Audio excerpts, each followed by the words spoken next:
the real reason Michael Jackson was different than his brothers, it's actually biblical and a story that's 4,000 years old. Once I saw the parallels, I couldn't stop finding them, and I think you'll be just as surprised as I was. Most people, when they've come to the question, have tried to explain away the differences to talent alone. It's obvious Michael Jackson was talented and more talented than his brothers. But there's something deeper going on. Seth Riggs was Michael Jackson's vocal coach for his whole career, and what he had to say about Michael was that he was a once-in-a-generational talent. He had a heart of gold, and as far as he was concerned, Michael Jackson was the prince of the world. What does that mean? Prince of the world? Well, it got me thinking. And also, there was a question asked by one of my channel members. All That She Wants said, what do you think is the main difference between Michael Jackson and his brothers? Can you imagine Michael working a day job if he never, became the pop superstar that he was? And no, I don't think I can imagine that. Think about it. It's like, hey Mike, I'm gonna need those documents in by Friday. And Michael just probably dying inside because something in him, it couldn't help but come out. It couldn't help but be shared with the world. When Michael Jackson was born, he was born into humble beginnings, Gary, Indiana. His other brothers also had this experience. They lived in a little home, and they had to work hard. Joseph, sadly, beat them if they mistook a step. They sang the wrong note. None of them were exempt from that treatment. Although you could say that Michael seemed to take it the hardest, all of them experienced that trauma. Actually, in the Glenda tapes, if you're not familiar with the Glenda tapes, they're a series of phone calls between Michael Jackson and Glenda Stein, who was a friend. I don't know the full history of these tapes, but I do know that they are pretty undisputed that it's Michael Jackson talking on the other line. And what he had to say about his upbringing was quite telling. You're brought up, and then you're brought up, you're taught to be a certain way because you're in the public eye. The close-knit family, the tight-knit family, whatever. And Papa Joe this, and Papa Joe was wonderful, and Papa Joe helped do this and that. When things start falling apart, then you gotta cover for it, Because you're out there and you gotta cover for it. We would come home from sessions, and if we didn't do something right, we'd get beat with a sock full of wet sand because it didn't leave bruises. We'd go to the studios the next day, and people in the business, people in the Motown family, they knew what was going on. I mean, if you did something wrong and Joseph was there, he'd slap the mess out of us. They knew what was going on, but it was like, you have to portray this certain image. You have to smile and everything's like, y'all are so tight, the Jackson family. So this trauma wasn't exclusive to Michael, but in a way, there was a harder standard on Michael Jackson. There was the pressure because he was the undeniable star of the group. He had an undeniable gift. if you heard him sing, this young boy, it stood worlds above his siblings. No offense to the rest of the Jacksons. They are very talented as a family. They all had the same, genetic makeup from Catherine and Joe that made them extremely talented and, amazing individuals.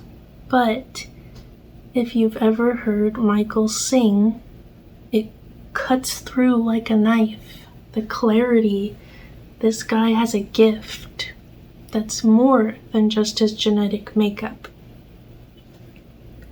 For example, I think some people have cut back the music on a certain audio, like from the Ed Sullivan Show when Michael and his brothers debuted, and they cut back the music and all you could hear was Michael's solo voice. When I had you, I treated you bad and wrong, my dear. Forgive my impression. Forgive me trying to sing like that. But it was just like, your heart is like, this kid has something different, okay? His brothers are kind of like in support of him as the star of the show. So can you imagine that pressure growing up? And then, can you imagine the kind of public favor that is placed upon you as a young child? You have a gift and everyone can see it, okay? It's almost like a garment was placed upon him. Being in that proximity to Michael as his brother, can you imagine the way that they felt? It's like no matter how hard you try, someone is always outshining you. It'd have to be pretty difficult to be Michael Jackson's brother. Actually, after Michael Jackson broke out on his own solo career and became one of the most famous people in the world, Jermaine wrote a diss track called Word to the Bad. And I'm going to read you a couple lyrics from this diss track. And it's kind of disguised like a love song or like a breakup song, talking about you gave your love, thought we'd never part, said you love me, then you left me with a broken heart. Then he further says, you forgot about where we started from. You only think about what you want. I don't care about how it's done. You only think about you, your throne, be it right or be it wrong.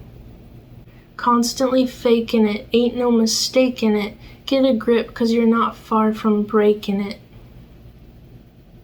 Thinking about the time when we used to be close, it should be past tense, 'cause nobody knows what the future may hold, what tomorrow might bring. It's not guaranteed that you'll be spreading your wings. And funny, it seems how it used to be, times when you needed to lean on me. Now you're standing on two and you want to act now. Step off the throne, come back home. So have you started to see the parallels from a particular story? Let's look at the Bible. Genesis chapter 37 through the end of Genesis, and we see the story of Joseph. So, Jacob was Joseph's father. He had 12 sons, but he particularly favored Joseph. Well, Michael Jackson, I feel like, wasn't particularly favored by his father. I feel that the world favored Michael, at least in the beginning, because Joseph had this gift, right? this God-given gift that he could interpret dreams. And he starts using his gift and telling his brothers, I had a dream that y'all are gonna bow down to me in the future. Sorry, but that's my dream. They didn't react so kindly to that. And Joseph's like, yo, I'm just telling you what I dreamed, but they're like, what do you mean we're gonna bow down to you?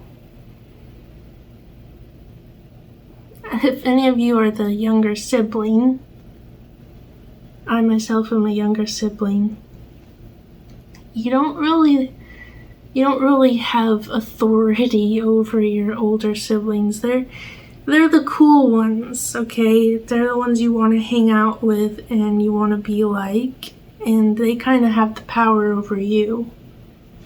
You want to play with me? Then you need to do this, this, and this for me. You want to have my attention? Okay, let's chat about what you can do for me first. I remember wanting to play with my older sibling, begging them to go in the pool with me. We had a little blow-up pool every summer. And I was waiting forever for them to finally just show me some attention to go swimming with me. And I was so excited, so I'm getting ready, and by the time, this happened in 2 occasions. It took me a while to get ready, being younger and smaller. And then when I'm finally ready, they're like, I don't want to play anymore. No, it takes too long. Heartbroken. So I feel like Joseph, in that way, looked up to his brothers, wanted to be included, but they began to hate him. With Michael, I don't think his brothers hated him. No. But it couldn't have been easy. I'd like to say that there probably was a little bit of jealousy or resentment that could be built up between them. Especially like with Jermaine's song that we saw some of those lyrics. So back to the story and all the parallels. So I believe that this public favor was kind of bestowed on Michael because of his undeniable gift. Joseph had this coat put upon him, the coat of many colors, favor placed upon him, jealousy, upset behavior from his brothers, because it's like, what do you mean we're going to be bowing down to you? Like, get out of my sight. So eventually, Joseph gets thrown into a pit by his brothers. Instead of killing him, they spare him, but they sell him into slavery in Egypt. Michael, I feel like once he disbanded from his brothers, kind of left. The Michael movie really went into some of this, although I don't think it covered near half of it. We did get to see Michael and the struggle he had to break away from the ties of his family, at least career-wise. So Michael goes solo, and he's like, he does Thriller, and he's on top of the world, okay? Joseph goes into Egypt. According to archaeologist Brian Windle, Egypt is like no other ancient culture, which has captivated the world. There's something about Egypt that we just are fascinated by. To me, it is a parallel of Hollywood, in a sense. And Michael kind of entered and stepped into that world, and his brothers didn't really follow him into it.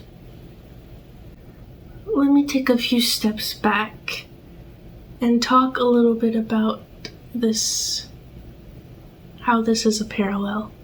So we know he started very young. He had this undeniable gift, but it was kind of forced upon him in a way.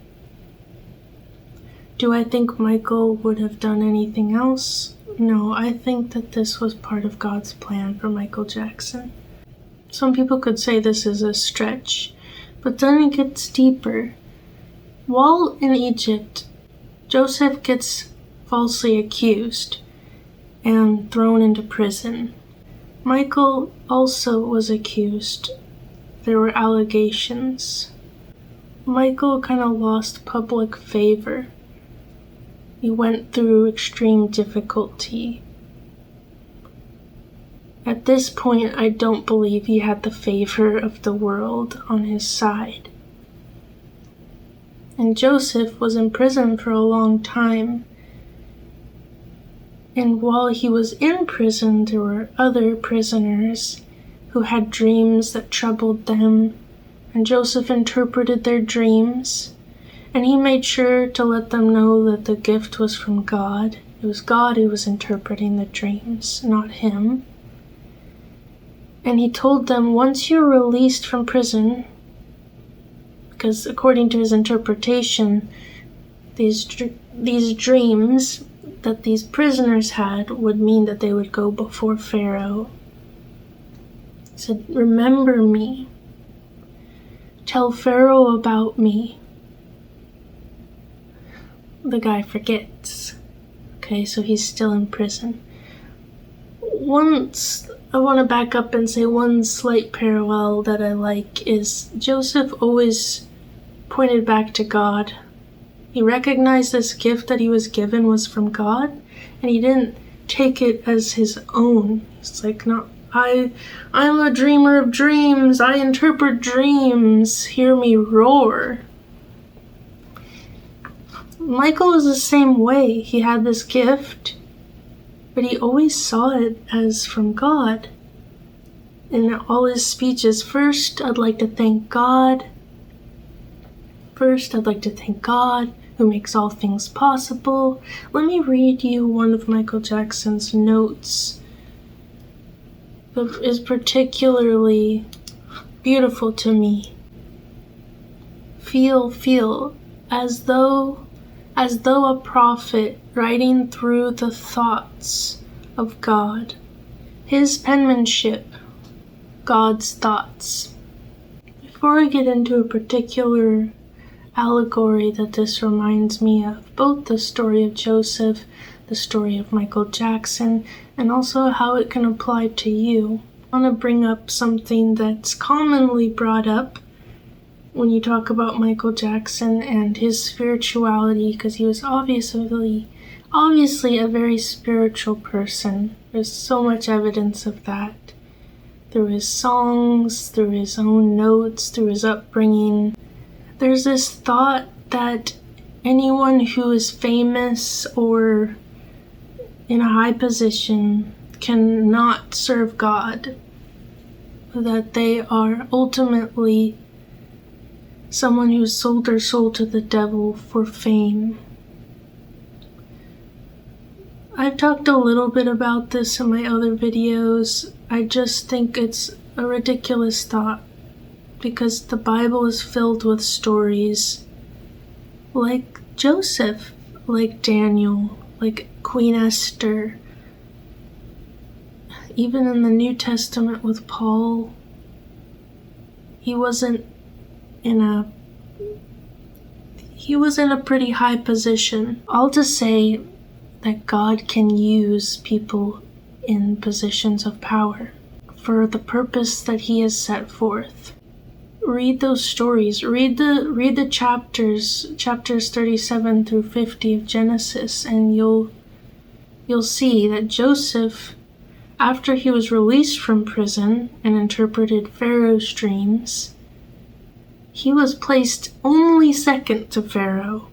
In Egypt, they worshipped idols. Yes, according to the archaeologist Joseph marries Aseneth, a daughter of the priest of On, where the chief god Re was worshipped, who was the supreme Egyptian deity during the Middle Kingdom.